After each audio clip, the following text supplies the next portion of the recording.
नमस्कार, मैं हूं आपके साथ सोनिया चौहान। उत्तराखंड की खबरों में आप सभी का स्वागत है। रुक करते हैं खबरों की ओर। कांग्रेस के प्रदेश प्रवक्ता शिषपाल सिंह बिष्ट ने कहा कि राजभवन से राज्य आंदोलनकारियों के 10% क्षैतिज आरक्षण विधेयक को जल्द मंजूरी मिले। उन्होंने कहा कि चुनाव आचार संहिता खत्म हो चुकी है और इसके लिए मुख्यमंत्री पुष्कर सिंह धामी को राज्यपाल से मुलाकात करनी चाहिए। और इसके साथ ही उन्होंने कहा कि सरकार ने काफी समय पहले विधेयक को मंजूरी के लिए राजभवन भेजा था, लेकिन राज्य आंदोलनकारियों के लिए आरक्षण विधेयक को अब तक मंजूरी नहीं मिल सकी और इससे राज्य आंदोलनकारी खासे नाराज हैं।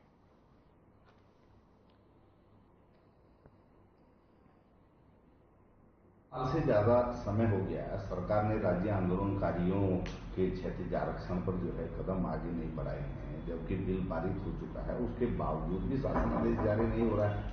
क्या कारण है? राज्य आंदोलनकारियों की बदौलत ये राज्य अस्तित्व में आया और उन्हीं को जो है क्षैतिज आरक्षण के लिए बार बार संघर्ष करना पड़ेगा। और क्षैतिज आरक्षण तो छोड़िए, राज्य आंदोलनकारियों की पेंशन भी कहा जा रहा है कि 6-7 महीने से जो है जारी नहीं हो रही है। तो आखिर राज्य आंदोलनकारियों के प्रति सरकार ये उदासीनता क्यों बरत रही है? और राज्य आंदोलनकारियों के मामलों को जो है गंभीरता से त्वरित जो है गति से निपटाना चाहिए, ना कि उनको लटकाना चाहिए। सरकार से मेरी मांग है। उत्तराखंड के 350 बीजेपी नेता और साथ ही रविवार को राष्ट्रपति भवन में प्रधानमंत्री नरेंद्र मोदी के शपथ ग्रहण समारोह के साक्षी बनेंगे। और साथ ही बीजेपी के प्रदेश प्रवक्ता सुनीता विद्यार्थी ने बताया कि उत्साहित नेता नई दिल्ली के लिए रवाना हो गए हैं और लगातार तीसरी बार प्रधानमंत्री बनने का इतिहास रचने जा रहे नरेंद्र मोदी का उत्तराखंड से विशेष लगाव है। उन्होंने बताया कि बीजेपी का कार्यकर्ता ही नहीं, उत्तराखंड का जनमानस भी मोदी के प्रधानमंत्री बनने पर काफी उत्साहित है। और सीएम पुष्कर सिंह धामी पिछले 2 दिनों से नई दिल्ली में हैं। इसके अलावा बीजेपी के प्रदेश अध्यक्ष महेंद्र प्रसाद भट्ट ने भी दिल्ली पहुंच चुके हैं।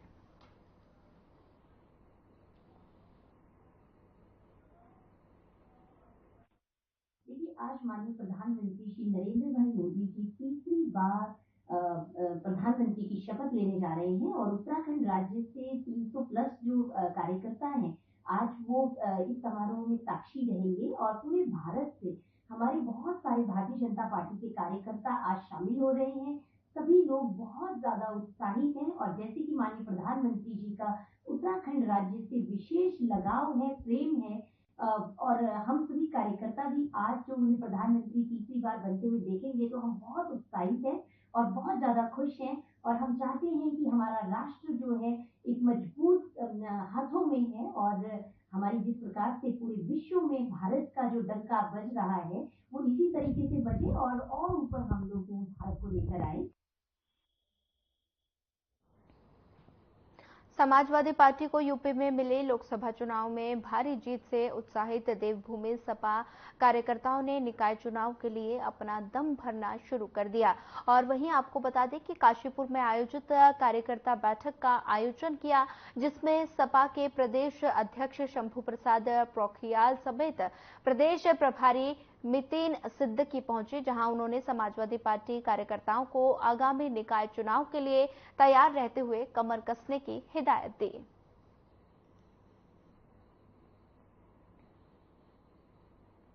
आज बहुत खुशी का दिन है।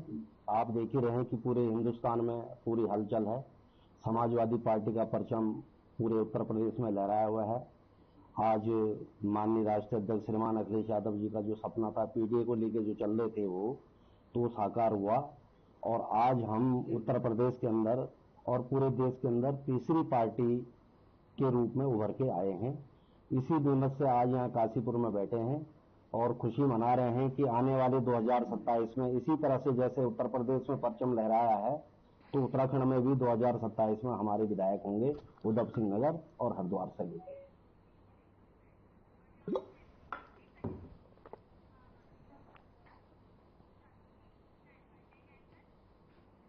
उधम सिंह नगर जिले की किच्छा कोतवाली पुलिस को बड़ी कामयाबी हाथ लगी। चेकिंग के दौरान पुलिस ने बाइक चोर गिरोह के 3 सदस्यों को दबोच लिया। पुलिस ने आरोपियों के कब्जे से चोरी की गई 8 मोटरसाइकिलें बरामद की और साथ ही मामले का खुलासा करते हुए एसपी क्राइम चंद्रशेखर गोडके ने बताया कि कोतवाली प्रभारी सुंदरम शर्मा के नेतृत्व में पुलिस की टीम ने हल्द्वानी मार्ग पर बिना नंबर के मोटरसाइकिल पर सवार 3 युवकों को पकड़ लिया और पूछताछ के दौरान पुलिस ने आरोपियों की निशानदेही पर चोरी की 8 मोटरसाइकिल बरामद कर कब्जे में ले ली है। और साथ ही एसपी क्राइम चंद्रशेखर ने बताया कि क्षेत्र में लगातार हो रही बाइक चोरी की घटनाओं पर अंकुश लगाने के लिए एसएसपी उधम सिंह नगर द्वारा कार्रवाई के निर्देश दिए गए थे। कोतवाली किच्छा की टीम ने वाहन चेकिंग के दौरान एक बिना नंबर प्लेट की गाड़ी को रोका और उससे जब सघन पूछताछ की गई तो ये पाया गया कि ये चोरी की मोटरसाइकिल है और इसका जो मुकदमा है कोतवाली किच्छा में ऑलरेडी पंजीकृत है। तो इसमें 3 अभियुक्त हमने गिरफ्तार किए हैं और तीनों अभियुक्तों के कब्जे से जो लगभग 8 मोटरसाइकिल हमने बरामद की है। कोतवाली किच्छा की इसकी पूरी टीम जिसका नेतृत्व सीओ सितारगंज के नेतृत्व में कोतवाली किच्छा की टीम जिसका नेतृत्व सुंदरम शर्मा इंस्पेक्टर कर रहे हैं और इसमें बाकी पूरी कोतवाली किच्छा की टीम इसमें सम्मिलित है। ये एक बहुत ही अच्छी उपलब्धि है और सफलता है। इस पूरी उपलब्धि के लिए मैं कोतवाली किच्छा की टीम को बहुत बहुत शुभकामनाएं देता हूं और एसएसपी उधम सिंह नगर की ओर से पूरी टीम को 2000 रुपए का कैश रिवॉर्ड भी इसमें दिया जाता है।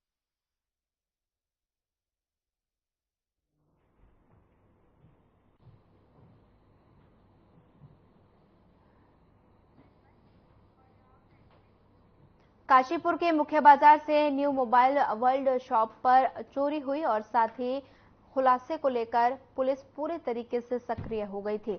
पुलिस ने टीम बनाकर सीसीटीवी कैमरों का अवलोकन किया और मुखबिर की सूचना पर पता किया कि हरियाणा, पंजाब, चंडीगढ़ में गोडा हसन गैंग सक्रिय है और साथ ही इसी के चलते पुलिस ने गोडा हसन गैंग की तलाश ली और जिसके तहत पुलिस ने दिल्ली से इस गैंग के 2 सदस्यों को धर दबोच लिया। घटना का खुलासा करते हुए एएसपी अभय सिंह ने बताया कि ये गैंग पहले दुकानों की रेकी किया करती थी और साथ ही फिर बड़ी शातिराना से चोरी करती थी। काशीपुर के मुख्य बाजार में जो न्यू मोबाइल वर्ल्ड की एक दुकान है वहां पे एक चोरी की घटना हुई थी रात में।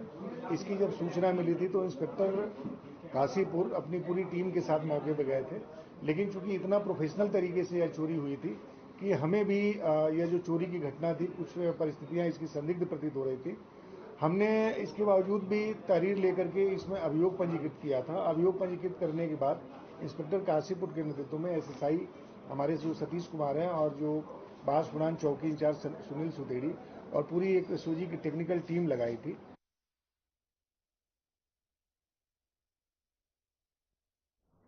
मुनिकीरेती थाना क्षेत्र के अंतर्गत ब्रह्मानंद मोड़ पर एक पर्यटक ने ट्रैफिक पुलिसकर्मी के साथ बदसलूकी की। समझाने पर पर्यटन भद्रकाली चौकी प्रभारी के साथ उलझ गया और नियमों का पालन नहीं करते हुए सरकारी कार्य में बाधा डाली और वहीं मामला बिगड़ा तो पुलिस ने पर्यटन को हिरासत में ले लिया। बदसलूकी का शिकार हुए ट्रैफिक पुलिसकर्मी की शिकायत पर पुलिस ने पर्यटन को मुकदमा दर्ज कर गिरफ्तार कर लिया और साथ ही इंस्पेक्टर रितेश शाह ने बताया कि वीकेंड और भरी गर्मी के समय ब्रह्मानंद मोड़ पर ड्यूटी कर रहे थे और ट्रैफिक पुलिसकर्मी नरेंद्र सिंह ने पर्यटन को सही दिशा में जाने का इशारा किया, लेकिन पर्यटन पुलिसकर्मी के साथ बहस करने लगा जिसकी वजह से ट्रैफिक जाम हो गया। बता दें कि एएसआई योगेश पांडे की टीम ने मुकदमा दर्ज कर आरोपी को गिरफ्तार कर लिया, जिसकी पहचान आदित्य रांकावत निवासी राजस्थानी गेस्ट हाउस तपोवन में के रूप में हुई और पुलिस ने पर्यटनों से ट्रैफिक पुलिस के निर्देशों का पालन करने की भी अपील की है।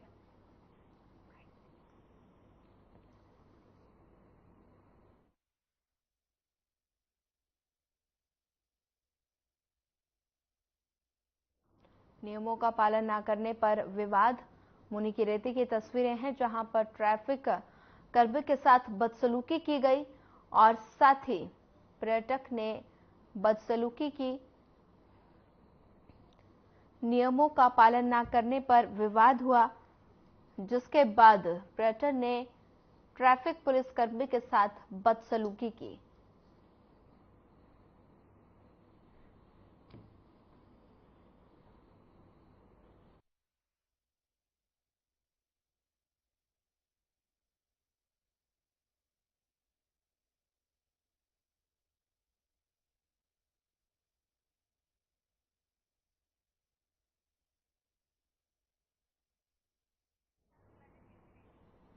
कोई नहीं, चलो छोड़ो।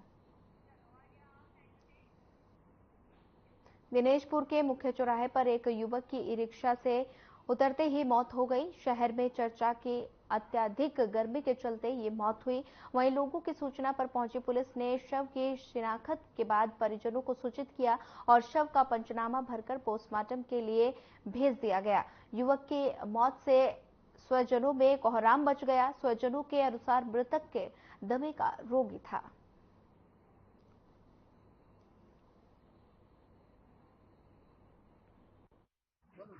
यहाँ से 1 घंटे पहले तो करीब 2:15 बजे यहाँ से टेम्पो टुकटुक में बैठा था, एकदम से सांस फूलने लगा। फिर नीचे उतार के 2 मिनट बैठा था, बैठे जगह चक्कर आके गिर गया, गिर के पड़ के तो वही खत्म हो गया। दमा की बीमारी थी, काफी समय से इसका इलाज चल रहा था। ये नीलकंठ में भी हुआ, ऋषिकेश में भी हुआ, कई एक जगह इन्होंने गरीब घराने के परिवार के लोग ये अपने घर से आया दवाई लेने के लिए, यहाँ अचानक से हुए। ज्यादा गर्मी की वजह से दोबारा बोलिए। हाँ, ज्यादा गर्मी की वजह से इसकी मौत हुई है। और ये पेशेंट था दम की बीमारी का, काफी समय से इसका इलाज चल रहा है। रहने वाले कहाँ के थे? बारिश।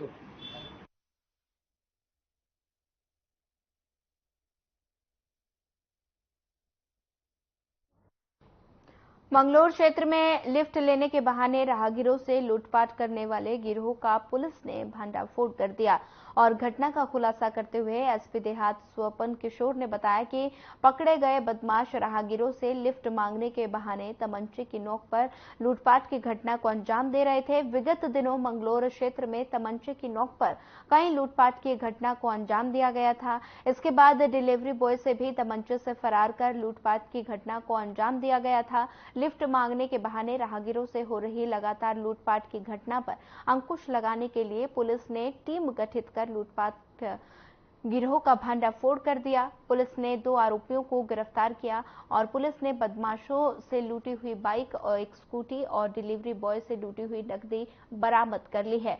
पुलिस ने बदमाशों के खिलाफ कार्रवाई करते हुए उसे जेल भेज दिया।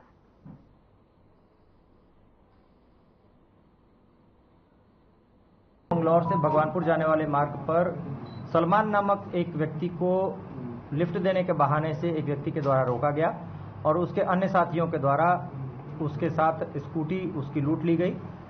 इसी तरह की एक अन्य घटना आसफ नगर के निकट दीपक नामक एक डिलीवरी बॉय के साथ 5 जून को ही हुई थी, जिसमें उससे लूट की घटना कारित की थी, उससे मोबाइल फोन लूटा गया था। उक्त घटनाओं पर एसएसपी हरिद्वार सर के द्वारा गहरी अप्रसन्नता व्यक्त करते हुए लगातार तत्काल टीमें गठित करके उक्त घटनाओं के अनावरण हेतु निर्देशित किया गया था। 4 टीमों का गठन किया गया और लगातार सीसीटीवी कैमरे, मैनुअल पुलिसिंग और आपसी समन्वय का बेहतरीन उदाहरण पेश करते हुए 2 अभियुक्तों उक्त घटना में शामिल 2 अभियुक्तों आस मोहम्मद उर्फ आसू पुत्र इफ्तिखार और सलमान उर्फ लाला पुत्र सलाम निवासी पार्ली गुजर कोतवाली गंगनहर को गिरफ्तार करने में सफलता हासिल की।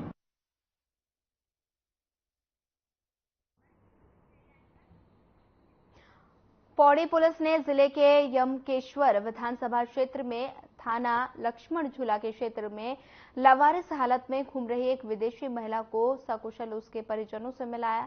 बता दें कि पुलिस को सूचना प्राप्त हुई थी कि रात में एक विदेशी महिला जिसकी मानसिक स्थिति कमजोर है और वो लक्ष्मण झूला क्षेत्र में घूम रही है और इस सूचना पर थाना लक्ष्मण झूला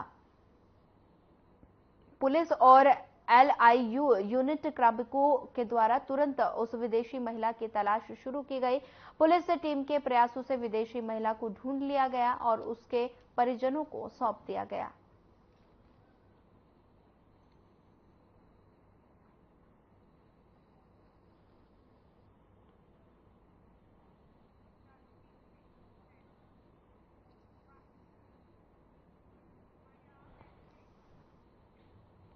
लोकसभा चुनाव के बाद प्रदेश में राजनीतिक दलों के सामने अब 2 विधानसभाओं पर होने वाले उपचुनाव और निकाय चुनाव की चुनौती है और अब ऐसे में उपचुनाव और निकाय चुनाव को लेकर राजनीतिक दल अपनी तैयारियों में लगे हुए हैं। उपचुनाव निकाय चुनाव को लेकर बीजेपी पूरी तैयारी में है। पार्टी के प्रदेश मीडिया प्रभारी मनवीर चौहान का दावा है कि जिस तरह से उत्तराखंड में उन्होंने एक तरफ लोकसभा चुनाव जीता है, ठीक उसी तरह आने वाले समय में उपचुनाव और निकाय चुनाव जीतने का काम करेंगे। वहीं कांग्रेस भी उपचुनाव और निकाय चुनाव में मजबूती के साथ मैदान में उतरने का दावा कर रही है और साथ ही कांग्रेस के प्रदेश प्रवक्ता शिषपाल सिंह बिष्ट ने कहा कि कांग्रेस पार्टी पहले से ही निकाय चुनाव और उपचुनाव को लेकर तैयार है। बीजेपी कांग्रेस के साथ ही उत्तराखंड क्रांति दल और आम आदमी पार्टी भी उपचुनाव के जरिए अपनी राजनीतिक मौजूदगी दर्ज कराना चाहेगी।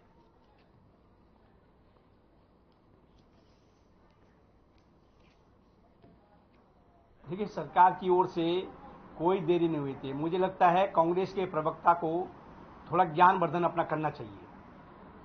निकाय चुनाव हो चाहे कोई भी चुनाव हो, विशुद्ध रूप से ये कार्य निर्वाचन आयोग के ही होते हैं और निर्वाचन आयोग जब प्रदेश के अंदर चुनाव करना चाहेगा, उसके लिए भारतीय जनता पार्टी और हमारे भारतीय जनता पार्टी की सरकार हर समय तैयार है।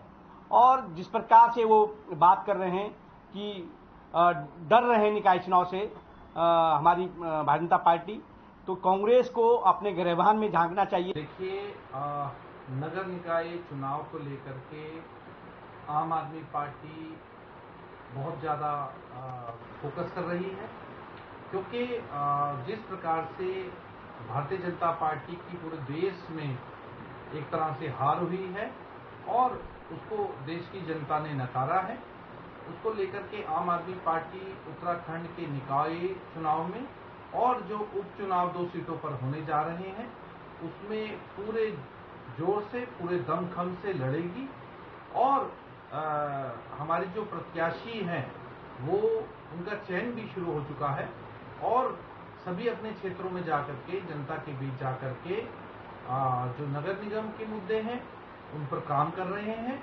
निश्चित रूप से यूकेडी जो है वो इन चुनाव में, आगामी जो भी चुनाव है उनमें बड़ी शिद्दत के साथ चुनाव लड़ेगा। स्थानीय निकाय चुनाव है उसमें बेहतरीन तैयारी के साथ हम लोग जा रहे हैं। उपचुनाव की कैसी स्थिति बनती है, कितने कब वो चुनाव कराते हैं, इसको भी देखना आएगा, लेकिन उसमें भी हम बेहतर अपनी रणनीति के साथ उसको चलाएंगे। लेकिन स्थानीय निकाय चुनाव जो है वो बहुत महत्वपूर्ण है उत्तराखंड क्रांति दल के लिए भी और हम पूरी शिद्दत के साथ इस इलेक्शन को लड़ेंगे। निश्चित तौर पर लोकसभा चुनाव के बाद जो है निकायों के चुनाव होंगे और जो है उपचुनाव की भी जो है महत्वपूर्ण जो है घोषणा होनी बाकी है और दोनों ही चुनाव के लिए कांग्रेस पार्टी पहले से ही जो है तैयार है और जैसे ही लोकसभा चुनाव की रणभेरी बजी थी तो हमारा प्रतिनिधिमंडल प्रदेश के मुख्य निर्वाचन आयोग से मिला था और हमने उसी समय जो है मंगलौर और बद्रीनाथ विधानसभा में उपचुनाव कराने की मांग की थी। हम तब भी उपचुनाव के लिए तैयार थे और जहां तक निकाय चुनाव की बात है तो हमारे विरोध के बावजूद ही जो है निकायों में प्रशासक बिठाए गए और दोबारा से प्रशासकों का कार्यकाल जो बढ़ाया गया हम उसका भी लगातार विरोध कर रहे हैं। हम तो चाहते हैं कि लोकतंत्र में समय पे चुनाव होने चाहिए और सरकार की ही तैयारियां पूरी नहीं है क्योंकि निकायों में सरकार ने कोई विकास के काम नहीं किए हैं।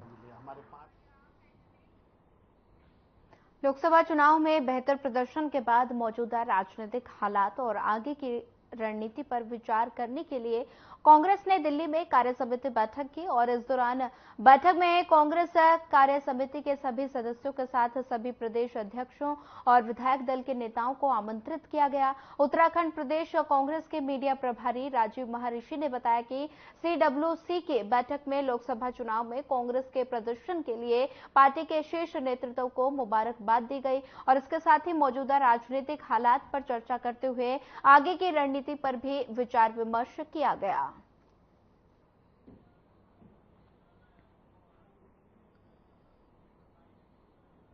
देखिए, कांग्रेस पार्टी ने हमारे जो अध्यक्ष हैं खड़गे जी, उन्होंने ये स्पष्ट कर दिया है कि हम लोग सरकार बनाने की किसी प्रकार से भी दावेदारी नहीं करेंगे।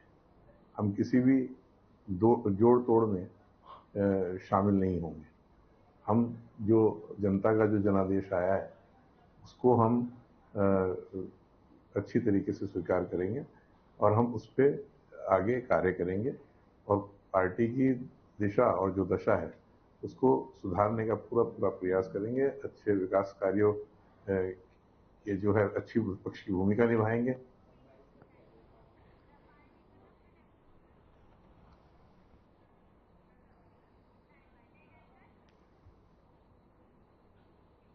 श्रीनगर गढ़वाल में नीट परीक्षा में धांधली का आरोप लगाते हुए हेमवती नंदन बहुगुणा गढ़वाल केंद्रीय विश्वविद्यालय के मुख्य गेट पर छात्रों ने विरोध प्रदर्शन किया और परीक्षा में धांधली मामले में सीबीआई जांच की मांग की।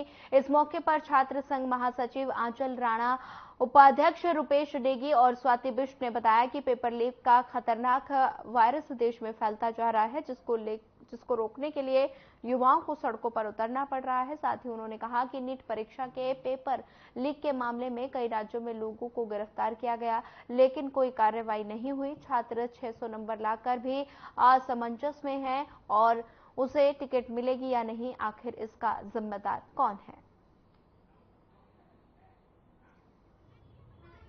कहना चाहूंगी कि वो पेपर मेरे तक भी पहुंचना चाहिए था। मैं भी एक डॉक्टर, आपके बीच में एक डॉक्टर बनने के लिए मिलती, वो धांधली जो हुई है वो मेरे तक नहीं पहुंच पाई। मुझे बहुत दुख है, तहे दिल से दुख है मुझे कि वो मेरे तक नहीं पहुंच पाए। आप लोगों से गुजारिश रहेगी कि वो जो ये लोग धांधली कर रहे हैं, ये जो आज हमने पुतला जलाया वो हमने एनटीए का जलाया। 5 मई को जो है नीट की परीक्षा हुई थी जिसमें धांधलेबाजी की शिकायत आई। उसका रिजल्ट 14 जून को आना था, बट रिजल्ट आया 4 जून को, जिस दिन इलेक्शन का रिजल्ट घोषित हुआ, ताकि वो चीज़ कवर की जाए। उसमें ये हुआ कि 720 नंबर का नीट का पेपर होता है जिसमें नेगेटिव मार्किंग भी होती है, बट कुछ बच्चों के आए 718 और 719 नंबर। देखा जा रहा है कि एक ही सेंटर के 5 से 7 बच्चे जो है टॉपर निकलते हैं जिनके 720 नंबर आते हैं। तो ये कहीं ना कहीं पेपर लीक की खबर है। और जब एग्जाम हुआ 5 मई को, तो 5 मई से एक दिन पहले 4 मई को ही पटना पुलिस ने कुछ लोगों को गिरफ्तार किया जो कि पेपर लीक मामले में शामिल थे। जैसे कि हम सभी लोगों को पता है कि जो नीट की परीक्षा होती है, ये ऐसी परीक्षा जो 12th के बाद स्टूडेंट MBBS के लिए देता है। और नीट की परीक्षा के लिए बहुत सारे छात्र बड़ी मात्रा में गैप भी लेते हैं। 1 साल 2 साल का अगर बच्चा गैप ले रहा हो, लास्ट में उसको पता चल रहा है कि पेपर लीक हो गया है, और लीक होने के बाद कुछ बच्चे, कुछ चंद अमीर लोग उसको पैसे में खरीद ले रहे हैं, तो ऐसे में उनका मनोबल कहीं ना कहीं गिरता है। और ये आने वाले भविष्य में जो डॉक्टर्स हम लोगों को मिलने हैं, ये जो डॉक्टर हम लोगों को मिलने वाले हैं, कहीं ना कहीं इसमें बहुत बड़ी धांधली है और इसका मुआवजा पूरे देश को भरना पड़ेगा। इसलिए हम लोग इसकी सीबीआई जांच कर रहे हैं और आगे से या तो एनटीए को इसको बिल्कुल खारिज कर दिया जाए। गर्मी की छुट्टियों के बीच शिक्षा विभाग उत्तराखंड बोर्ड के सभी स्कूलों में पाठ्य पुस्तकें पहुंचाने की तैयारी में जुट गया है और इस बात को लेकर उत्तराखंड माध्यमिक शिक्षा बोर्ड के निदेशक महावीर सिंह बिष्ट ने कहा कि लोकसभा चुनाव की वजह से पाठ्य पुस्तकें वितरित करने में विलंब हुआ है, लेकिन कक्षा 1 से 8वीं तक के लगभग 90% बच्चों को पाठ्य पुस्तकें वितरित की जा चुकी हैं। और साथ ही उन्होंने कहा कि इस बार निर्णय लिया गया कि जून महीने में सभी जनपदों को किताबें प्रकाशित करके भेजी जाएंगी और सभी स्कूलों को भी निर्देशित दिया गया है और साथ ही उनके नजदीक रहने वाले छात्रों को जून महीने में किताबें दी जाएं।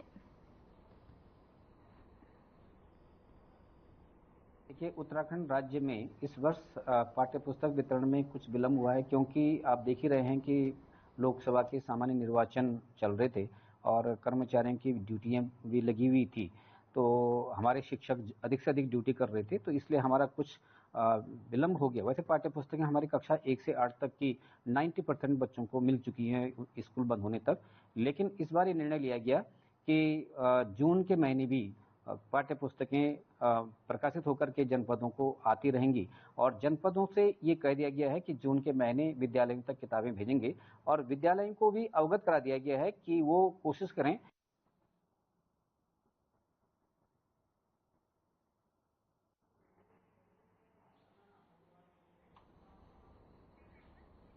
फिलहाल इस बुलेटिन में इतना ही। ज्यादा खबरों के लिए बने रहिए हमारे साथ। नमस्कार।